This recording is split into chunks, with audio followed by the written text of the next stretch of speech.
10 décembre 2023. Javier Milei arrive au pouvoir en Argentine. Depuis des années, le pays est divisé entre deux grandes coalitions, le péronisme de centre-gauche et le centre-droit mené par le parti Proposition républicaine. Javier Milei, avec son parti La Libertad Avanza, a réussi à rompre cette bipolarisation. À la suite d'une campagne électorale animée, son discours anti-système, son programme économique radical et son ultra-libéralisme le pousseront jusqu'au second tour de l'élection présidentielle après avoir obtenu 30% des voix. Là, son alliance avec la droite traditionnelle lui permettra de remporter le second tour avec 56% des voix. Javier Milei devient président pour un mandat de 4 ans. L'Argentine est engluée dans une crise économique abyssale. Une inflation galopante de 211% par an, un déficit budgétaire chronique atteignant 5% du PIB et une dette publique colossale. 155% du PIB en 2023, soit plus de 1000 milliards de dollars. Milei a promis de démanteler un État qu'il jugeait hypertrophié et de redresser l'économie à coups de réformes radicales. 15 mois plus tard, en mars 2025, l'heure est à un premier bilan. Où en est l'économie argentine aujourd'hui? Quels sont les succès et les limites de cette expérience libertarienne unique en son genre? Quels risques se dessinent à l'horizon? Et quelle place l'Argentine occupe-t-elle sur l'échiquier international, notamment dans le contexte américain?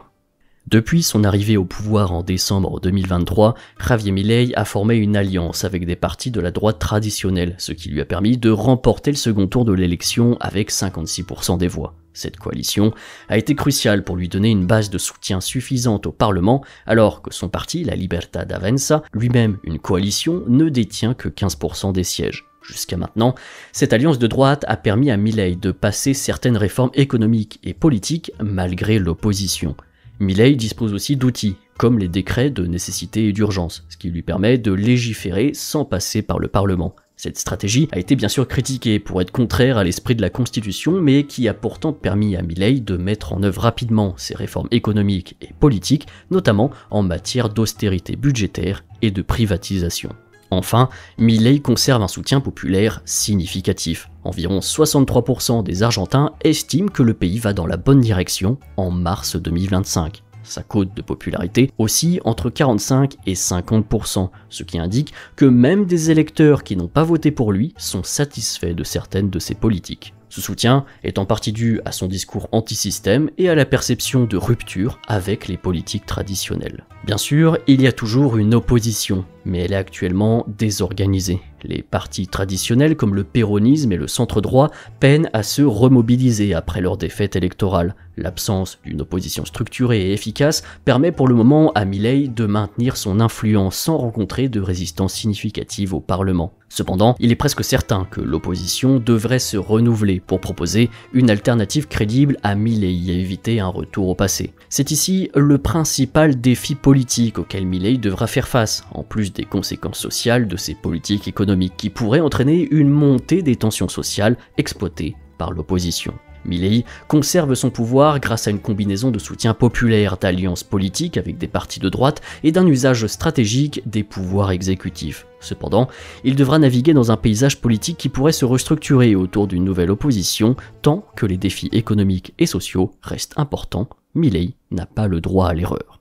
L'inflation est pour toute puissance un mal endémique. Elle a donc été la cible prioritaire de Milei. L'inflation était déjà élevée et croissante depuis plusieurs années, plus de 50% à compter de mi-2021, puis au-dessus de 100% à partir de début 2023. Elle a bondi en décembre 2023 lors de l'élection de Milei et la dévaluation choc du pesos pour atteindre un sommet de 292% en avril 2024 avant de diminuer sous la barre des 100% au début d'année 2025 pour atteindre les 66% en février 2025. Ce ralentissement de l'inflation marque donc un net progrès, mais reste très loin d'avoir stabilisé les prix pour des millions d'Argentins, toujours asphyxiés par la hausse des coûts.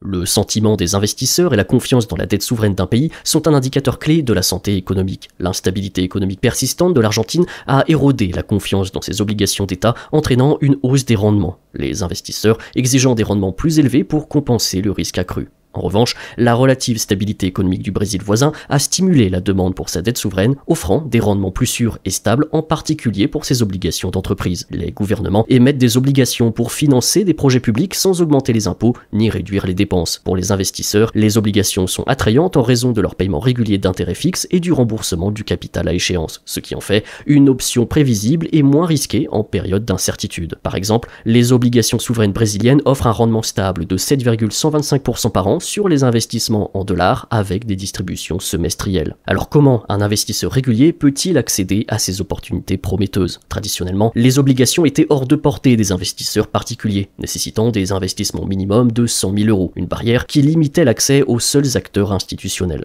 Cependant, Freedom 24, un courtier réglementé par l'Union européenne, met ses opportunités à disposition des investisseurs réguliers et propose une sélection d'obligations internationales avec un investissement minimum de seulement 1 000 $. Cela permet aux investisseurs individuels d'exploiter des opportunités telles que les obligations souveraines et d'entreprises brésiliennes en obtenant des rendements allant jusqu'à 7,8% par an avec des paiements réguliers de coupons. Avec Freedom 24, vous pouvez acheter des obligations directement via le bureau de négociation et exécuter vos investissements rapidement et facilement.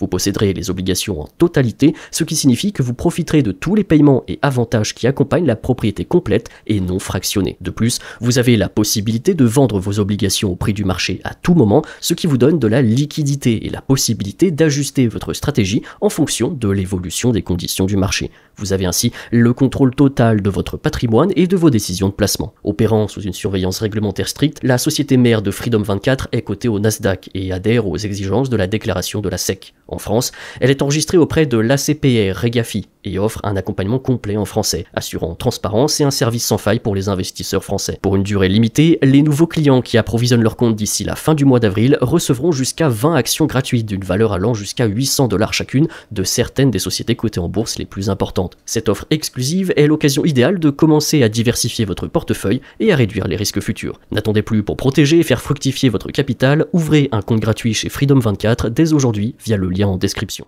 Là où Milei a peut-être réalisé une prouesse, c'est que dès janvier 2024, l'Argentine a affiché un excédent budgétaire, une première en 10 ans.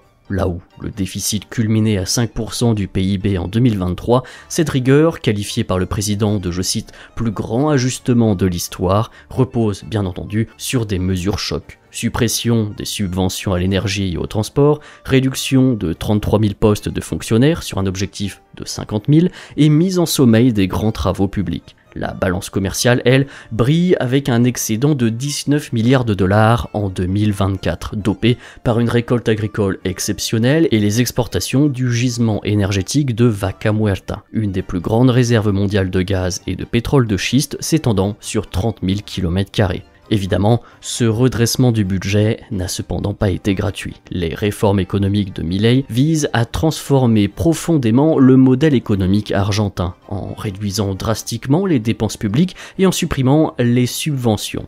Il cherche à promouvoir une économie plus libérale et moins dépendante de l'État. Ces mesures pourraient avoir des conséquences à long terme sur la structure sociale et économique du pays. Par exemple, la réduction des investissements publics dans les infrastructures et les services publics pourrait limiter la capacité du pays à répondre aux besoins futurs en matière d'éducation, de santé ou encore de transport. De plus, la suppression des subventions pourrait aussi exacerber les inégalités sociales en rendant les services essentiels moins accessibles aux classes populaires. Mais concrètement, qu'en est-il de l'économie argentine? Eh bien, l'année 2024 a en effet vu le PIB se contracter de 3,5% selon le FMI, sous l'effet des coupes budgétaires et d'une consommation en chute libre. L'industrie a dévissé de 15% en glissement annuel en avril 2024 et le commerce de détail a suivi la même pente. Pourtant, Milei proclame fin 2024 que, je cite, la récession touche à sa fin, avec une reprise industrielle timide et surtout une envolée du crédit bancaire, plus 46% entre mai et septembre 2024, qui peut être synonyme d'investissement. Pour 2025, le FMI table sur une estimation de la croissance de 5% portée par les exportations, mais c'est véritablement la demande interne gangrénée par l'inflation qui freine cet élan. Bien entendu, ces réformes ont laissé des cicatrices profondes. Le taux de pauvreté a bondi à 53% au premier semestre 2024, là où il était de 40% fin 2023 selon l'Universidad Católica Argentina, avant de refluer à 37% début 2025. grâce à une légère remontée des salaires réels et une baisse relative de l'inflation. Les coupes dans les aides sociales et la flambée des tarifs publics comme le ticket de métro qui est passé de 110 à 754 pesos ont durement sapé le pouvoir d'achat des classes populaires et moyennes. Si les salaires du privé reprennent des couleurs depuis avril 2024, les retraités et les 40% de travailleurs informels peinent à suivre. Le pays a bien des inégalités.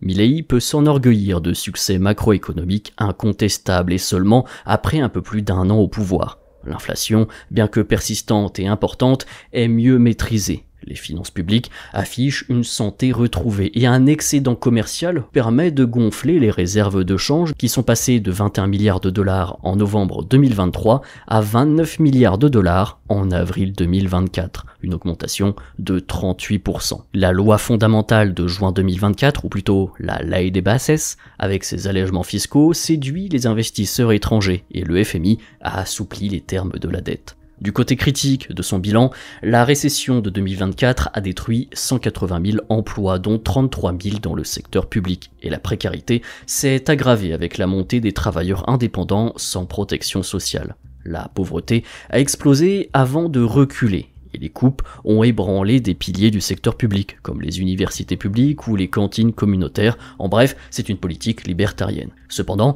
la dollarisation, qui était un étendard de sa campagne, reste pour le moment lettre morte, et la faiblesse de la consommation interne pourrait aussi limiter la reprise à long terme. L'avenir, vous le comprenez, suscite autant d'espoir que d'inquiétude. Socialement, l'exaspération pourrait croître si la croissance de 2025 profite surtout aux élites et que la population ne perçoit pas d'amélioration de son pouvoir d'achat. Économiquement, la dépendance aux exportations agricoles et au gisement de Vaca Muerta expose l'Argentine aux aléas mondiaux. Il suffirait d'une chute des cours du pétrole et du gaz ou d'une intempérie climatique pour ruiner ces exportations qui portent son excédent budgétaire.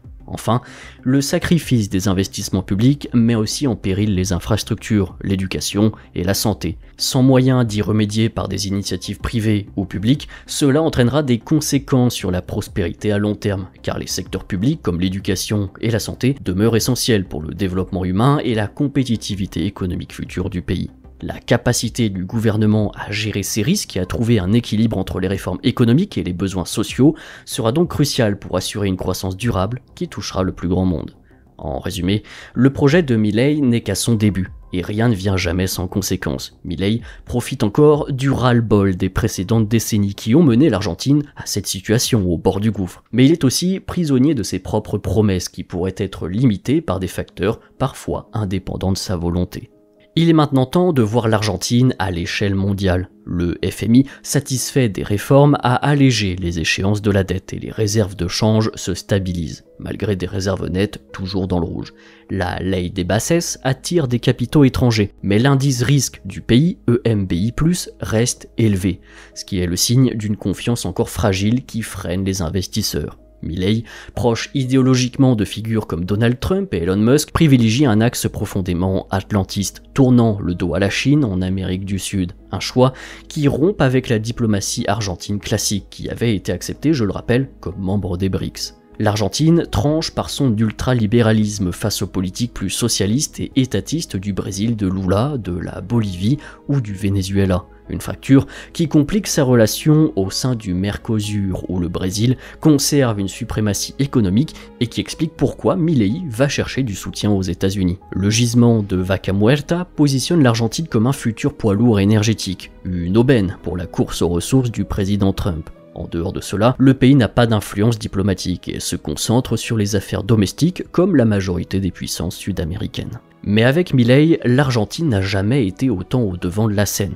Le pays est un véritable laboratoire économique, social et politique à ciel ouvert, tout en devenant un étendard du libéralisme dans le monde, et si ces réformes réussissent durablement, qui sait, peut-être pourrait-elle servir d'inspiration à d'autres pays, tout comme le Doge aux États-Unis est en train de trouver ses adeptes en Europe. Mais un échec ou un isolement régional dû à des divergences idéologiques pourrait la reléguer au second plan et finir d'achever l'Argentine. Son rapprochement avec les États-Unis, porté par l'admiration de Milei pour Trump, ouvre des perspectives économiques. Mais pour combien de temps? C'est là la question encore lointaine du véritable héritage de Milei qui pourrait disparaître avec lui. En 2025, l'Argentine de Javier Milei sera, selon l'OCDE, le deuxième pays au monde avec le plus fort taux de croissance, derrière l'Inde. Les progrès macroéconomiques impressionnent les marchés et le FMI, mais ces gains s'accompagnent d'un lourd tribut social. À l'international, l'Argentine émerge comme un laboratoire libéral audacieux en Amérique latine et dans le monde, mais sa marge de manœuvre reste très étroite.